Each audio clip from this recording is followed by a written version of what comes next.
This was not the presidential race that anyone was prepared for, especially former President Donald Trump. There's not that much time left to the election, and the race is really in a different place than they were expecting just a few weeks ago. Isaac Arnsdorf is a national political reporter for The Post.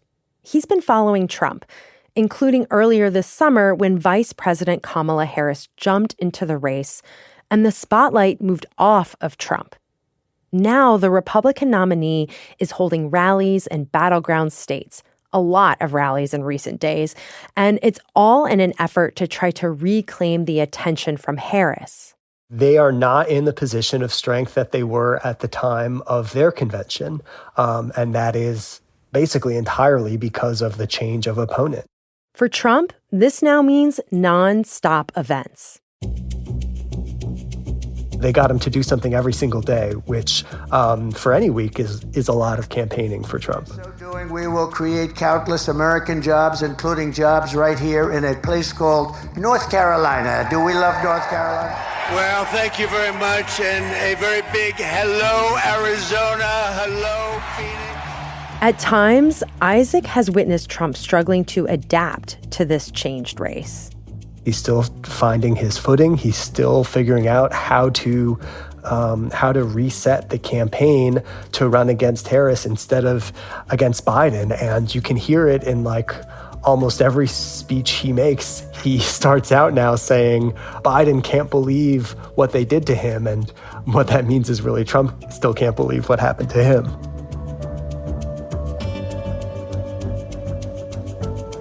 From the newsroom of The Washington Post, this is Post Reports.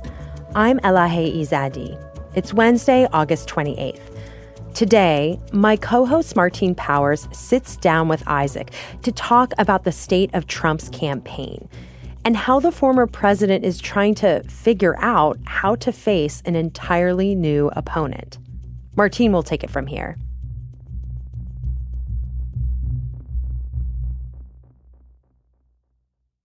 So, Isaac, you followed the Trump campaign across the country last week.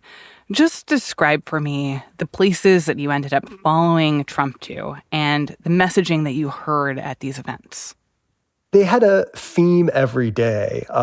It was an economic event, and then it was a national security event, and then it was a border event. So they were trying to hit the main issues that the polling shows he does better with. And there's been this tension about, the campaign wants him to talk about those issues. Trump wants to talk about what he wants to talk about, which is more often personal attacks on Harris or Biden. And that tension really boiled over. He did what turned out to be basically a rally, his first outdoor rally since the assassination attempt. He did last Wednesday in a part of North Carolina outside Charlotte, and he actually polled the audience. Please, again, remember, please, sir, don't get personal, talk about policy. Let me ask you about that. We're going to do a free poll. Here's the two questions. Should I get personal? Should I not get personal? Ready? And I mean, you can guess which they cheered louder for. Should I get personal? Should I not get personal? And then he said, so my advisors are fired. I don't know. My advisors are fired. So, he was vocalizing that frustration. He wants to be in front of the crowd. He wants to be entertaining them. He wants to be riling them up. And he likes that. He's much more into that than he is, going to these places without an audience where it's just press and where he's just reading these remarks about inflation or crime or some other subject. Well, let me ask this.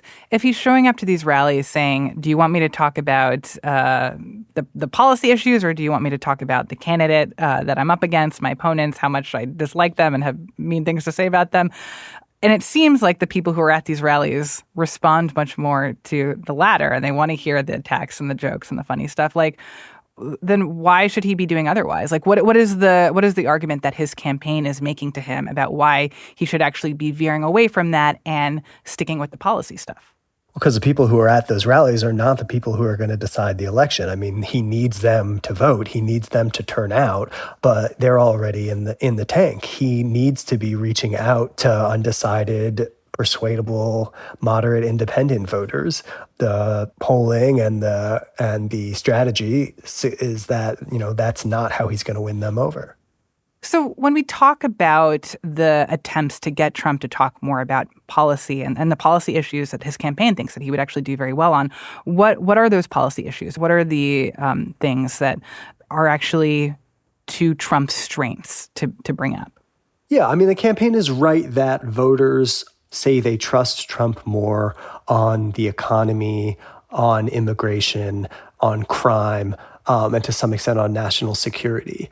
And so those are the issues that they want him to hit. And they say that advantage is even stronger with the group of undecideds who they're targeting to try to bring over, who they think can tip the election for them. And when Trump does hit those themes, when he does stay on message and talks about those policy issues, like what does he say? How is he framing his argument of why he's the stronger candidate on these issues? There wasn't a single appearance last week where he strictly stuck to those themes. In fact, there was one where there was an announcement that was technically a new policy position that was in the prepared remarks and that he never even got around to saying because he veered off script. But he usually does some of both. I mean, the most interesting event by far was Thursday at the southern border in Arizona.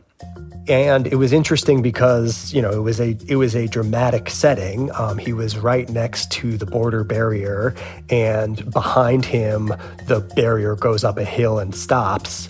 And next to him were the unused panels from where he was planning to extend that. Again, if you take a look, interestingly, at all of the wall that's laying on its side, that could have been put up in a matter of weeks. It was all set to go. It was all cut out. And if you look at the top of the mountain behind us, it was all shaped, all ready to go. Could have been put up in a... Now, it turns out that actually the wall he was standing next to was not wall that he built. It was wall that was funded during the Bush administration and built in the Bush administration with a little hangover into the Obama administration.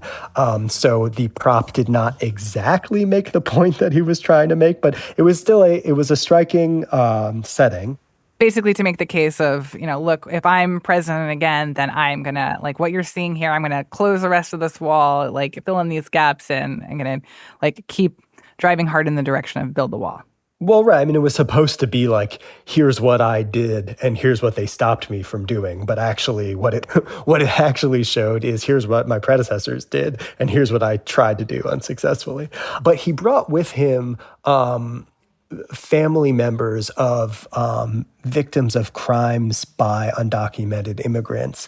And having them with him and bringing them up to speak was, first of all, very, very affecting, and also forced him to stay on those subjects more than he might have otherwise. Mm-hmm. And this feels in some way like common knowledge at this point, right? That the border, that immigration is one of the biggest vulnerabilities for Democrats and specifically for Vice President Harris right now. And this impression that she was the border czar, which isn't exactly true, but that she had fallen down on the job of doing that, and that's a criticism that has followed her around during her vice presidency and seems like a ripe opportunity for attack from Trump. But I'm curious, in terms of both how Trump spoke at the border in Arizona last week and some of these other attacks that he's made about Harris, how much are voters in Arizona reacting to that? And what have you heard from them about whether this message from Trump and Republicans about the border is effective? My colleague, Aaron Patrick O'Connor, who's based in Arizona, talked to a rancher named John Ladd, who is a Trump supporter, voted for him before and plans to vote for him again. But his land is right there along the border. So he has personally seen all these changes that have gone on over the decades and over the different presidents. After the event, he took Aaron in his truck and drove along the wall and was pointing out, which section was who and what changes they all made. And then Trump put the razor wire on, concertina wire on it. And it didn't work because we don't have enough agents. They use a ladder to cut And he was actually the one who pointed out to us that, the prop that was being used for the event, the photo op, is like the go-to place for a lot of politicians because it's pretty easy to get to. Some of the politicians that being on a border tour that promised that this is what they're going to do, and then they didn't do it. I finally figured these guys out. They'll do whatever they got to do to get elected. But, he is a Trump supporter. He does say that he plans to vote for Trump again. And he considers himself a tough on borders Republican. So the frustration is from not seeing the promises delivered rather than disagreeing with the stated position. So, Isaac, you started out by saying that there are moments where Trump is powerful in how he talks about some of these issues, like immigration, or that he is making a pretty strong case to voters, and yet he's also easily distracted, and that it is not unusual for his arguments to turn into sort of personal attacks about Harris, about Biden. And I think this speech that you're describing in Arizona on the border is an example of that, where even in this place where he's supposed to be talking about the wall and he's standing in front of a wall and it's a powerful image and he has an audience of people who are kind of primed to hear his message, that he can't stay away from some of the more personal stuff. Can you describe a little bit of what we heard in that speech about Harris specifically? Well, the first thing out of his mouth was not about immigration policy. It was about how unfair it was that Biden withdrew and was replaced by Harris. Very much, everybody. It's a very sad time for this country in many ways. You had a candidate. I was no fan of Joe Biden, but the way he was taken out was a coup. Got 14. I do think it's important to point out here that it was not, in fact, a coup, that Biden decided to step out of the race. But Isaac, still, I'm curious what you made of that moment in Trump's speech. I think he's being pretty transparent when he says that he feels like it's really unfair that they spent $100 million and he crushed him in the debate and he beat Biden so badly that now he has to beat someone else. Do you get the impression that that is a personal thing for him, that it's not just an argument that he's making about why voters shouldn't trust Harris or trust the Democrats, and that they, have been doing shady things behind the scenes, but that he's personally offended or appalled or just frustrated by how the situation has changed so quickly?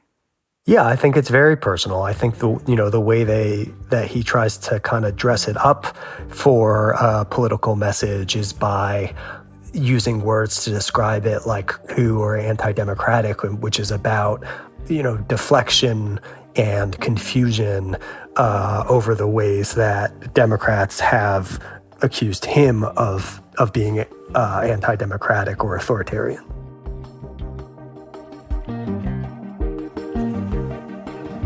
After the break, Martine and Isaac talk about Trump's strategy to turn out voters.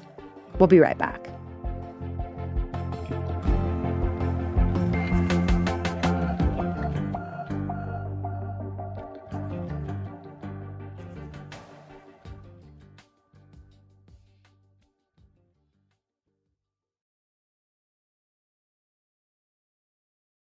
So, Isaac, what do we know about Trump's ground game, his outreach to voters, the way his campaign has been planning to get out the vote in November? Because as much as, yes, the candidate that he's running against has changed in the last month and a half, and no doubt that is a huge change, but at the same time, a lot of the sort of infrastructure that would need to be in place to be successful and getting people who are likely to vote for you out to vote in November, that had to be in the works long before, the more recent drama with the Democrats. And so, what is your sense of how much the Trump campaign itself is ready and in a primed position to be able to get out the voters that they need to get out in a couple months?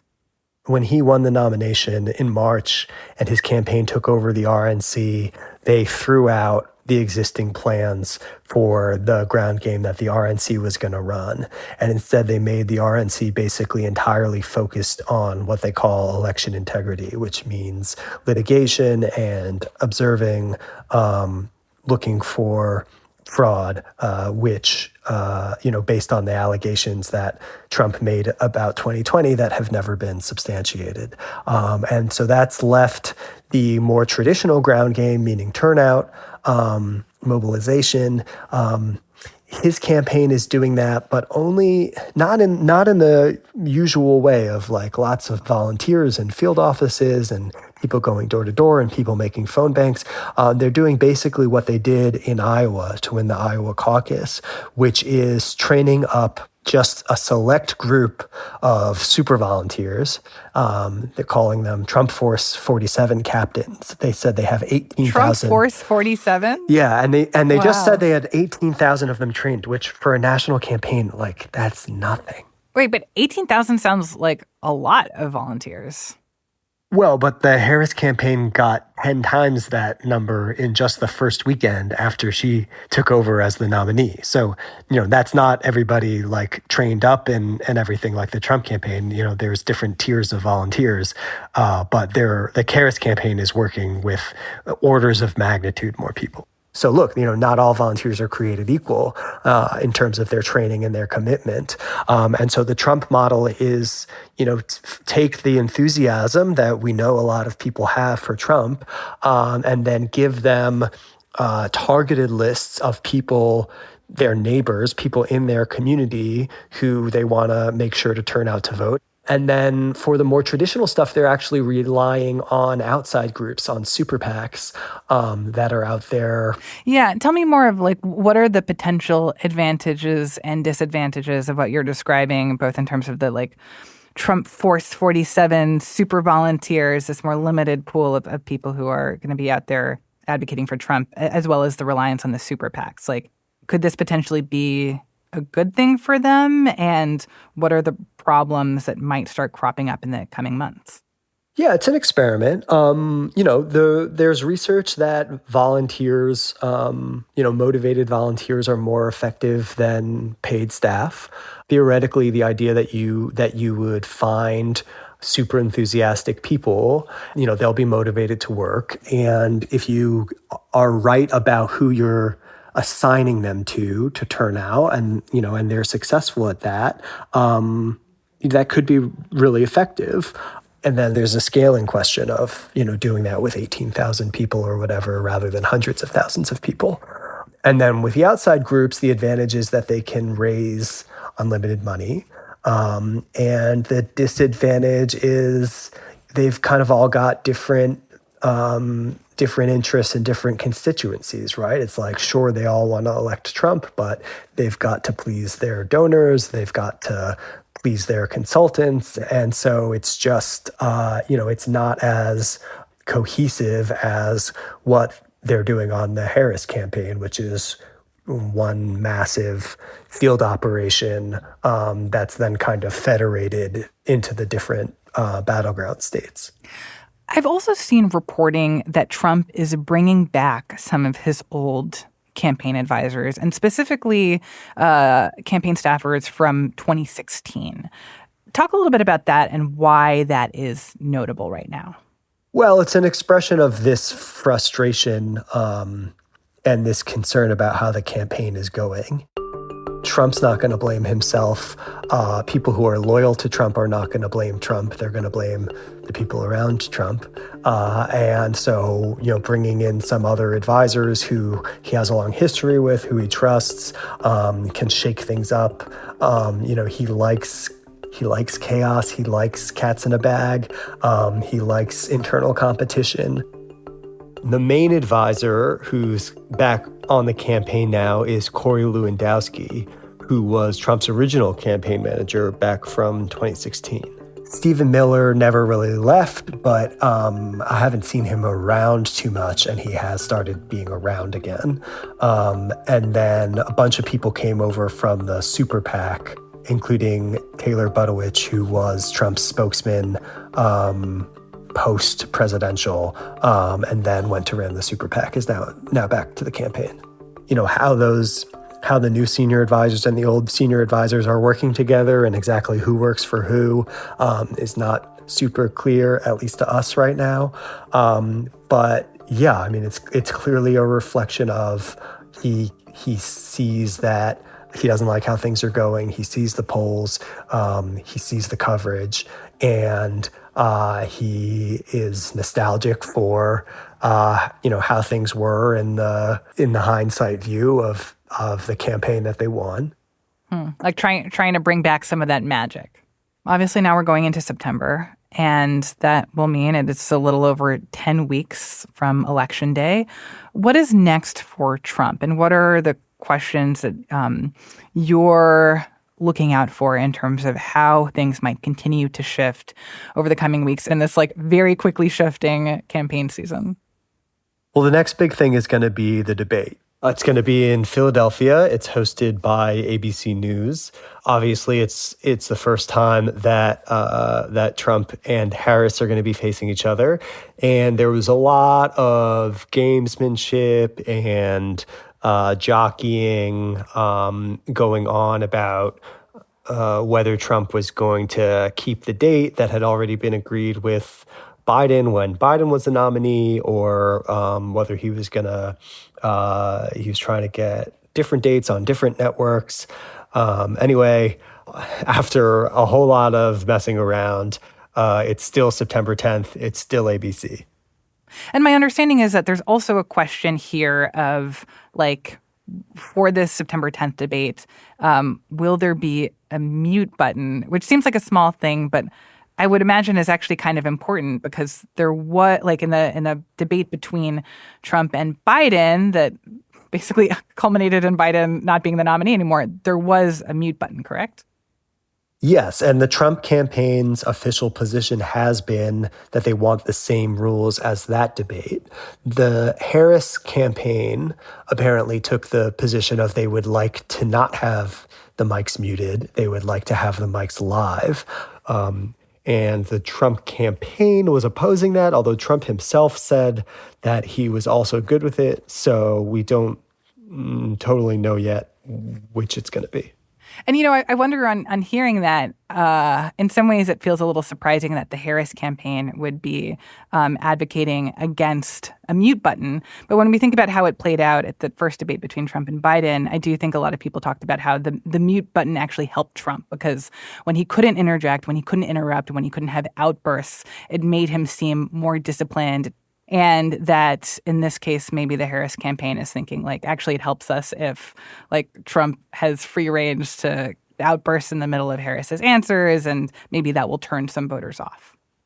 Yeah, I mean, I think it underscores how the real thing that changed here is who the Democratic candidate is, and that changes the dynamic. So you mentioned the debate as a big question of what's happening going forward. What else should we be keeping our eyes out for in terms of additional speeches or campaign stops, or what Trump will be up to in coming weeks that may or may not shift the momentum here? We'll start to see a lot more advertising. The campaigns and the super PACs have booked a lot of airtime, so we'll start to see we'll get an indication of what messages they're actually going with once those ads air, and then how effective they are if they're moving the polls. The money's going to continue to be huge with the amount that the Harris campaign has been raising. Does that put the Trump campaign back in a hole? In September will be Trump's sentencing in the New York hush money case, which we don't really know what's going to happen. Trump's trying to get the case thrown out after the Supreme Court ruling on immunity, even though most of the conduct happened before he was president. So the judge is going to have to decide about that and decide on a sentence. I don't want to wager a guess as to what that's going to be, but very much a wild card in how that could affect the race, and kind of the last stand for whether any of the indictments are going to materialize with anything before the election.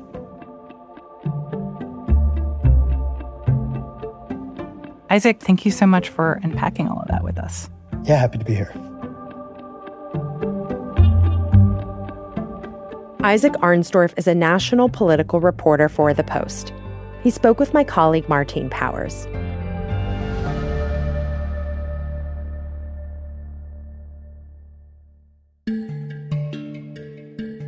Before we go, The Post is also reporting on so many other stories today, and I want to tell you about a couple of them. First, on Wednesday, Israel launched raids on parts of the occupied West Bank. Hundreds of troops carried out mass arrests and engaged in gun battles. The Israel Defense Forces said they confiscated, quote, large quantities of weapons. Palestinian medics said that at least 10 Palestinians were killed. The IDF has said militants were among the dead. Some Palestinian militant groups have also said their members were killed. Israel has said that it's seen a spike in attacks coming from the West Bank in recent months. Israel has accused Iran of fanning the flames there. Over the course of the war, Israel has stepped up its raids in the West Bank, where there's also been a surge of settler violence.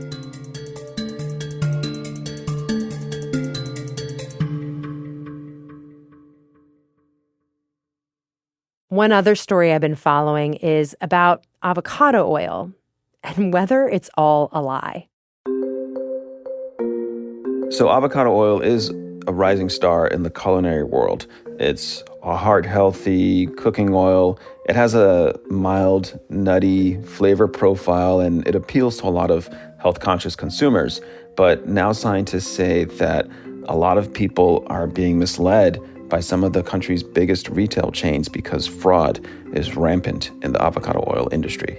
That's health columnist Anahad O'Connor.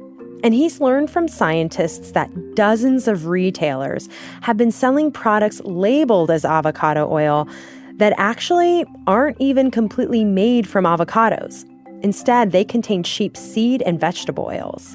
And so this study sort of helps to show you which brands are doing the right things and which brands, may not actually have in the bottle what they say on the label. That study is from the University of California at Davis. Anahad's story has great graphics and traces how avocado oils are made and distributed. You can find it at WashingtonPost.com, and we'll put a link to it in our show notes. That's it for Post Reports. Thanks for listening.